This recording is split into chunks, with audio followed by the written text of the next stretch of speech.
Ramsés II, Boudica, Ashoka, el rey Arturo, el emperador Qin Shi Huang, el rey Minos, Darío I, Alejandro, Pericles, Enrique el Rojo, Julio César, Aníbal. Todos fueron generales, estadistas, gobernantes, que de un modo u otro definieron lo que entendemos ahora como imperio. Su huella en la historia y en el devenir de los pueblos que gobernaron o dirigieron, de un modo u otro, nos ayuda mucho a entender cómo se fue desarrollando el mundo en la antigüedad y cómo hemos llegado hasta aquí. Influyeron tanto, pesaron tanto en el devenir de la humanidad, que incluso algunos se han llegado a convertir en leyendas y otros en clásicos. Bienvenidos a la reseña de Imperium, Legends y Classics, el nuevo juego de Nick Bockel y David Turczi. Vamos a dar un repaso muy leve a cómo funcionan las reglas, porque podéis ver la partida en solitario que grabé para que se viese cómo funcionaba el juego de un modo más exhaustivo. La tendréis pues por aquí. Le dais un vistacillo a los 10 primeros minutos, os podéis hacer una muy buena idea de cómo funciona el juego.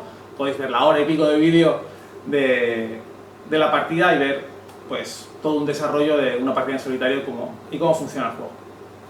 En Imperium, tanto en la versión Classics y Legends, nos encontramos con un juego de civilizaciones, pero adaptado a la mecánica de deck building, en el cual nuestra civilización se ve representada por esta zona de juego que tenemos aquí, en la que tenemos nuestro mazo de inicio, nuestro mazo de nación y nuestro mazo de desarrollo. Esta es nuestra carta de poder que representa la civilización a la que estamos jugando. En este caso pues aquí tenemos a los escitas. Tiene dos caras, podemos jugar con el modo sencillo y el modo avanzado. Yo recomiendo directamente el modo avanzado, que es un modo en el que las diferentes civilizaciones aún son más asimétricas, porque cada civilización tiene su habilidad propia, aparte de una condición de puntos de victoria al final de la partida, y le da mucha más profundidad al juego. ¿Cómo trasladamos un juego de civilizaciones a una mecánica de un juego de cartas y encima de deck building? Pues lo que proponen los diseñadores en este juego, la verdad es que es bastante interesante, porque empezamos siendo un estado bárbaro, que viene señalado por esta carta que tenemos aquí, y vamos a ir desarrollándonos. ¿Cómo? Pues tal y como funciona la definición clásica de imperio. Consiguiendo los recursos de otros pueblos y subyugándolos para absorberlos, asimilarlos y así expandirnos tanto en territorios como en tecnologías e innovaciones. En el mazo inicial, pues que no todos son iguales, eso hay que decirlo desde el principio. Tenemos una serie de cartas que nos van a ayudar a conseguir nuevas cartas del mercado que tenemos aquí. Una de las curiosidades que tiene este mercado de cartas es que no todas las cartas salen del mismo mazo.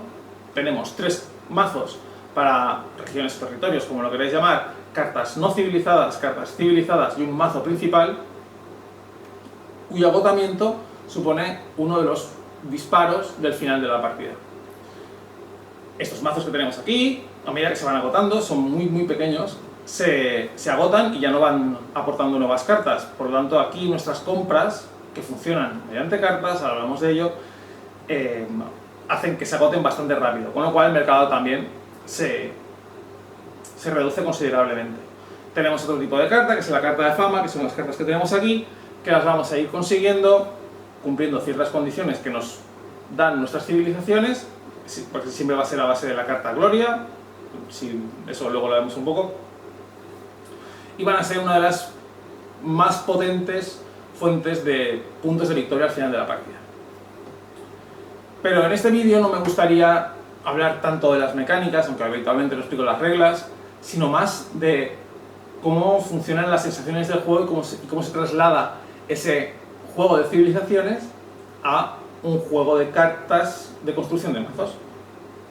Una de las cosas que más llama la atención y representa muy bien cómo funcionaría la expansión de un imperio y el asimilamiento de los diferentes pueblos es el hecho de que, excepto las regiones como tal, las cartas de territorio, el resto de cartas que están en el mercado siempre van a ir acompañadas de una carta de levantamiento, que son estas cartas que salen de este mazo de aquí, son estas de aquí, Unrest, que por cada uno que tengas al final de la partida en tu mazo, o en tu historia, o donde sea, en tu zona de juego, van a quitarte 2 puntos de victoria. Me gusta mucho la idea de que esa carta exista y que la penalización vaya unida a la adquisición de nuevas cartas. En otros juegos, como por ejemplo el Classic Dominion, en el cual la maldición pues te quitaba un punto de victoria al final de la partida, se adquiría jugando determinadas cartas, o por ejemplo en el más moderno Lord Rings of Arna, que por el hecho de que lo adquieres jugando determinadas cartas o no derrotando a los guardianes, que te llevas el miedo y te quita puntos de victoria al final de la partida. En este juego, comprar cartas sí o sí te va a dar miedo, siempre y cuando no sean los territorios, a no ser que las compres pues haciendo una habilidad que es el Breakthrough. Os voy a remitir constantemente al vídeo de la partida porque no voy a explicar. ¿Qué significa eso?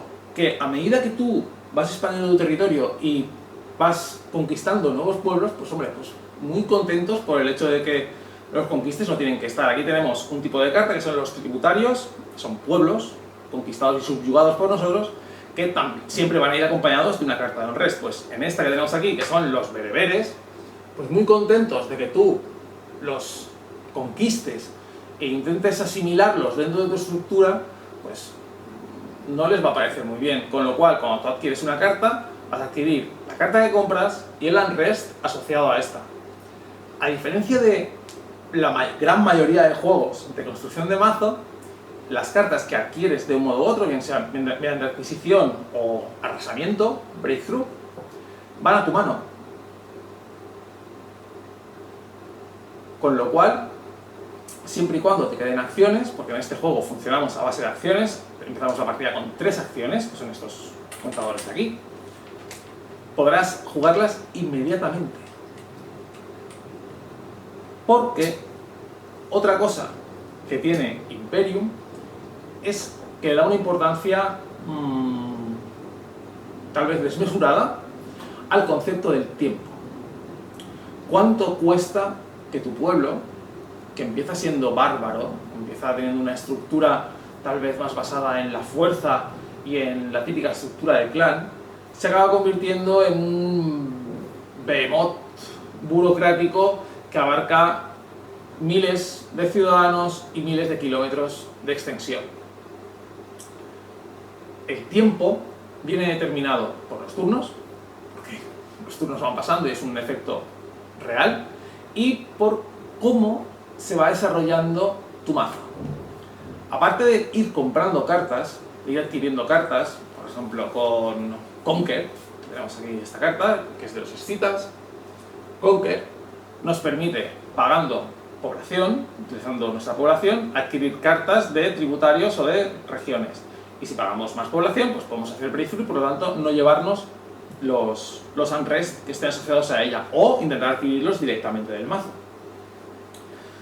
Aparte de esto, de ir expandiéndonos a medida de compra de cartas, cada vez que tengamos que robar cartas y no podamos, nuestro mazo de nación nos ofrecerá una carta nueva, que irá al descarte.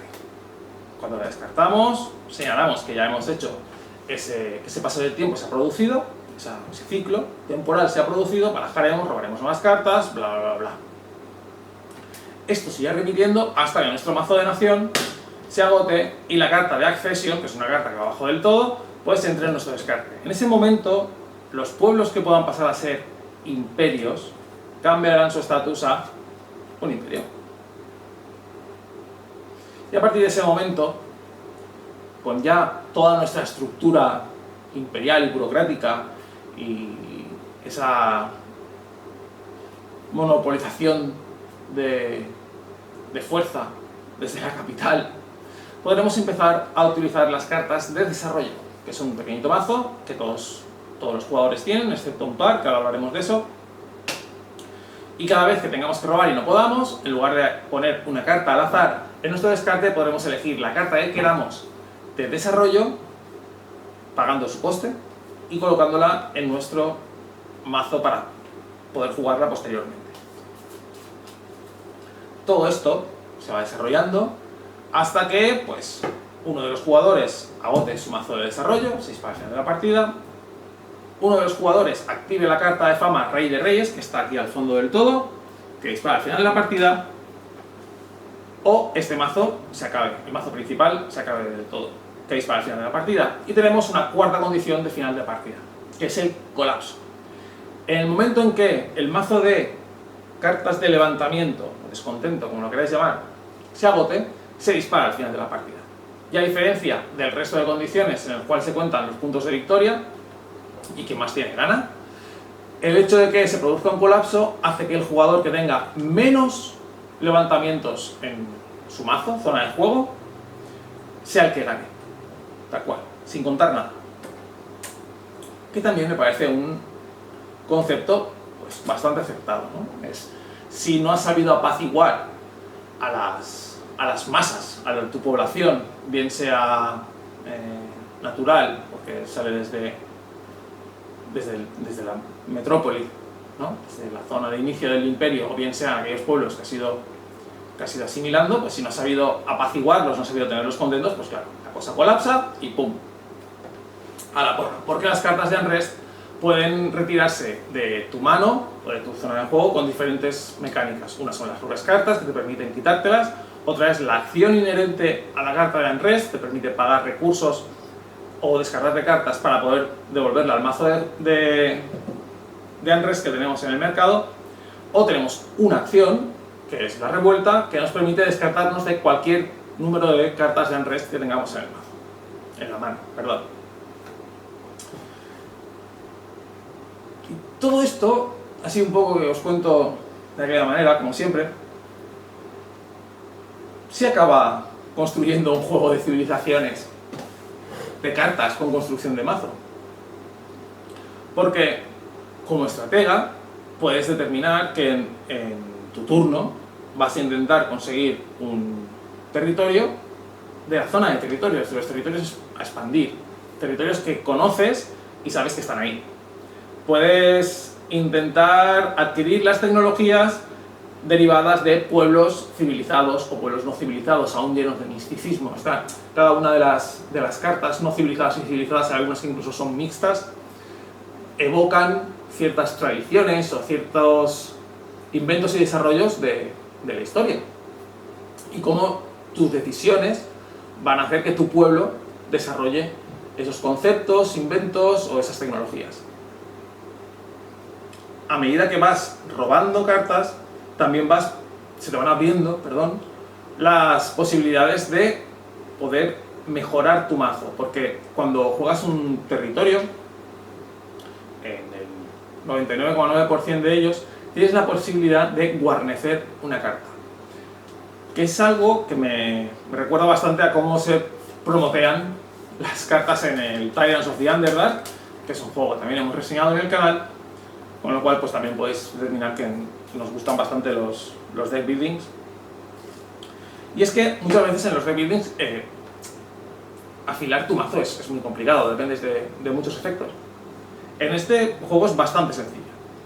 Tienes los territorios que te permiten hacer guarnición de una carta. Siempre que juegas un territorio, pues coges una carta de tu mano y guarnecerlo en él. Con lo cual, mientras el territorio está en juego, esa carta, por ejemplo, pues, tenemos los humedales estos, los jugamos y podemos guarnecer una carta debajo de él. Y por lo tanto, pues esa carta ya no está dentro de nuestra mano ni nuestro mazo. Con lo cual, pues es mucho más difícil que la robamos. Podemos guarnecer cualquier carta que no nos diga que no podemos guarnecerla. Glory, que es una carta que todos los mazos tienen, es una carta que no permite ser guarnecida. Pero bueno, tiene su sentido porque es que sin Glory básicamente no vas a ganar. Con lo que estaba diciendo, que el juego nos permite estar ciclando el mazo muy rápido. Porque como decía antes, el tiempo es uno de los conceptos claves. ¿Cuánto tardas en convertirte en imperio? ¿Cuánto aprovechas el paso del tiempo para ir ciclando tu mazo más rápido y creando combos y cadenas de efectos cada vez más poderosos y más potentes, que te permitan conseguir más población o que te permitan conseguir más puntos de progreso, que al final se van a convertir en puntos de victoria, o que te permitan conseguir más puntos de construcción que te van a permitir pues conseguir mejores desarrollos o disparar efectos aún mejores de las cartas que has ido adquiriendo durante la partida. Y no hay nada malo en este juego, excepto que puede llegar a ser muy largo. El tiempo de duración que estima Osprey, y supongo que los diseñadores, por lo tanto, es de 40 minutos por jugador. 40 minutos por jugador en un juego que soporta de 2 a 4 jugadores y el modo solitario. Eso significa que 2 jugadores, sabiendo jugar y en una velocidad bastante aceptable, tardarán unos 80 minutos, pero 4 jugadores tardarán 160 minutos. Casi 3 horas de partida de un juego de cartas. Cuando uno juega un juego de cartas, por lo menos yo, espera un juego mucho más rápido, mucho más que en el que los turnos pasen mucho más deprisa, sean mucho más dinámicos. Y eso sí que es algo de lo que Imperium carece.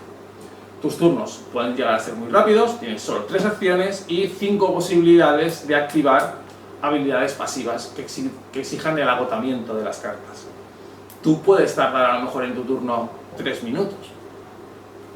Si ya conoces el juego, si tienes clara cuál es tu estrategia, pero la cantidad de decisiones que se pueden llegar a tomar en cada uno de esos turnos, que en principio pueden tardar 2 minutos, pues a lo mejor alargan tu turno a 5-10 minutos.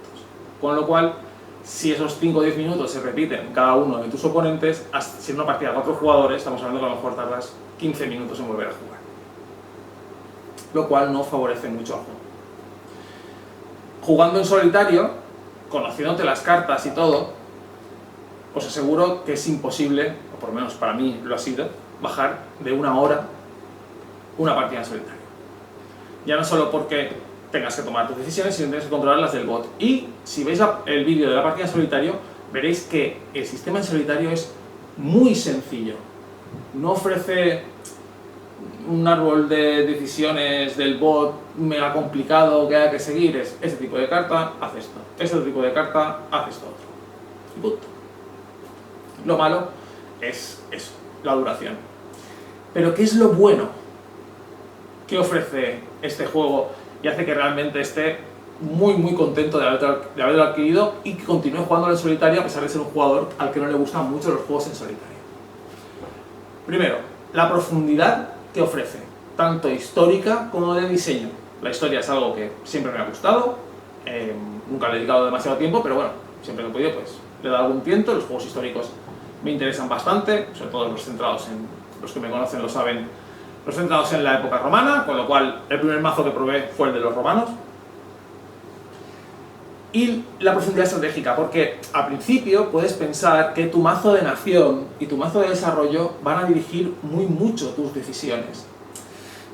Y es una verdad a medias. Si es verdad que ahí están tus puntos fuertes, tu estrategia básica, que muy acertadamente en el manual, al final, tienes los tips, tienes las pistas de cuáles son las mejores estrategias de inicio para tu nación, ¿no? Para tu pueblo, para el pueblo que estés jugando.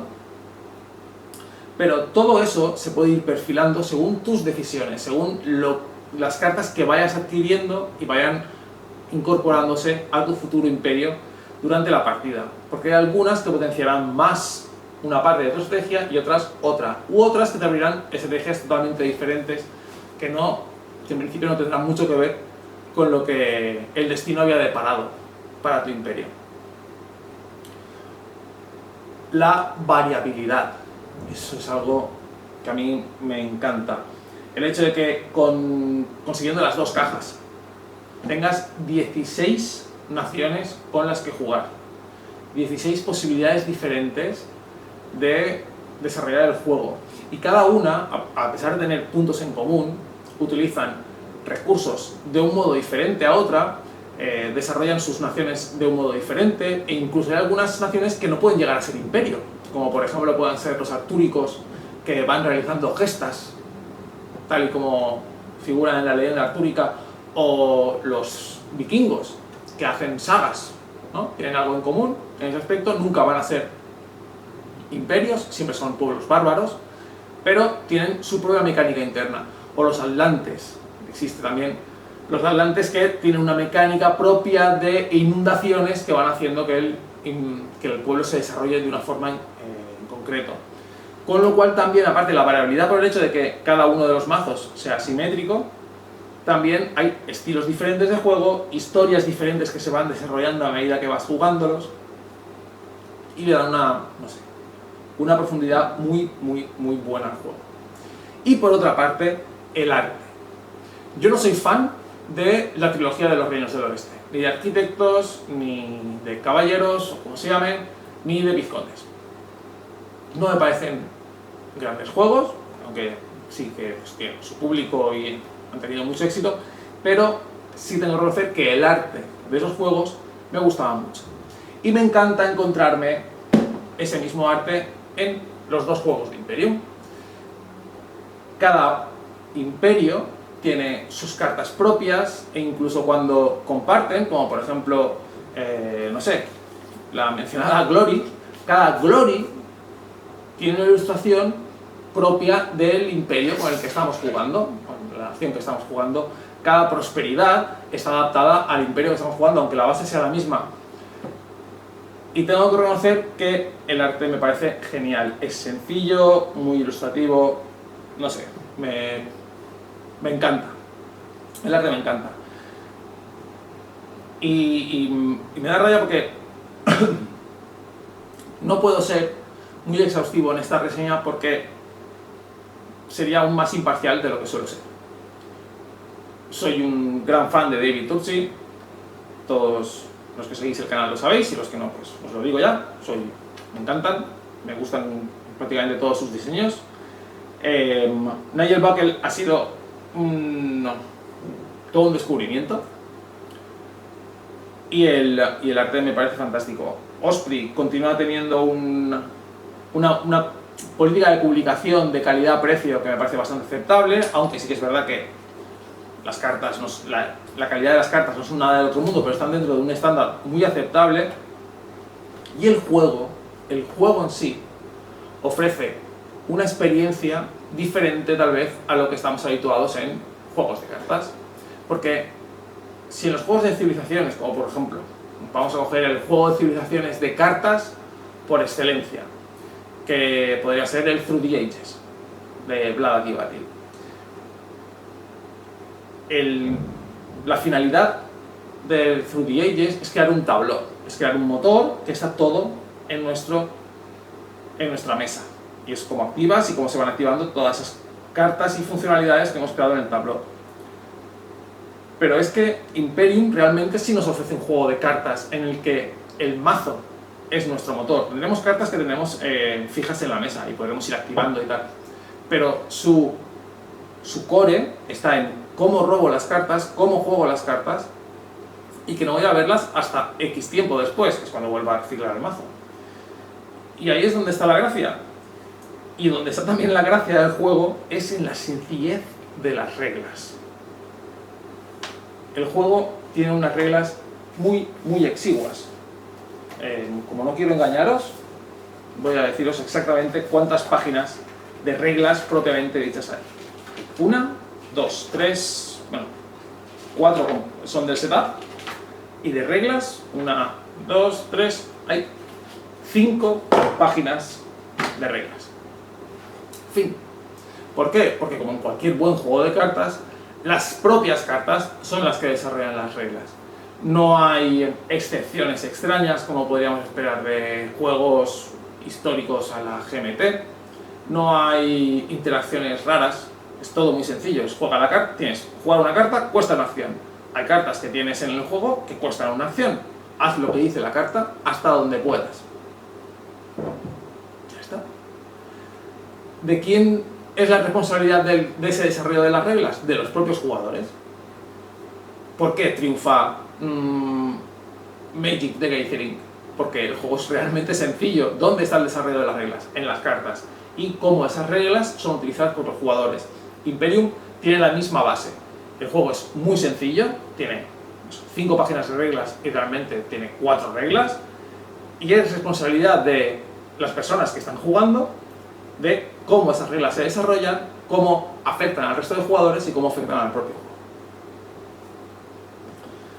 Podría hacer un tipo de reseña muchísimo más larga, pero hace mucho calor en el momento de grabar esto, y aparte creo que es un juego que merece ser jugado, que merece ser disfrutado y valorado por las propias personas que lo prueben.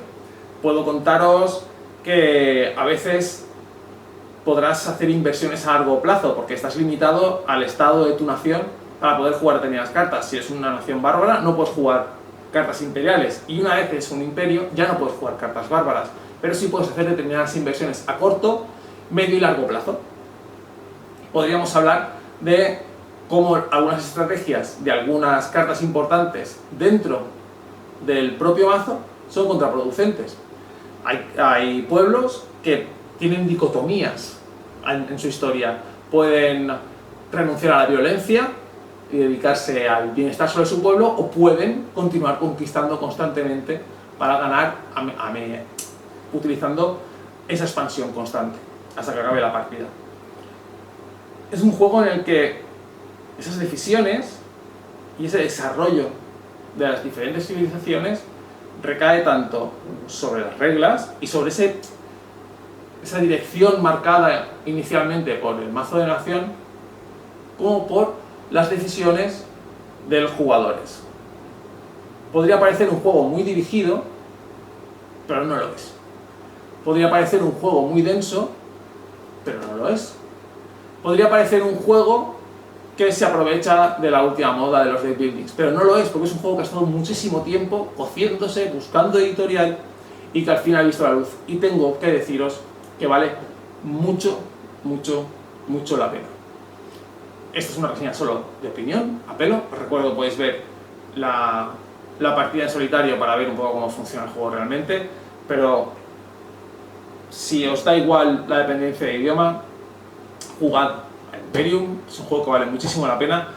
Si sois jugadores o no de juegos en solitario, jugad a Imperium. Es una delicia de sistema en solitario, funciona muy bien. Cada uno de los bots para los pueblos funciona diferente, con lo cual te proporciona experiencias de juego diferentes. No siempre va a ser lo mismo. Ya no solo tienes que cambiar tu mazo y jugarás de una manera determinada, sino que a cambiar el mazo del bot jugarás contra un tipo de mazo y estrategia diferentes, y no hay, excepto que es muy largo para 4 jugadores, tal vez el número ideal sea 2, 3, 4, 2 probablemente, como puede pasar en Innovation, sea el número ideal. No tengo más que parabienes para este juego, que se está poniendo casi a la altura del otro juego que dije que era de lo mejor que llevaba jugado en 2021. Disfrutad, cuidaos, cread imperios y sed leyendas, y nos vemos en el próximo. Hasta luego.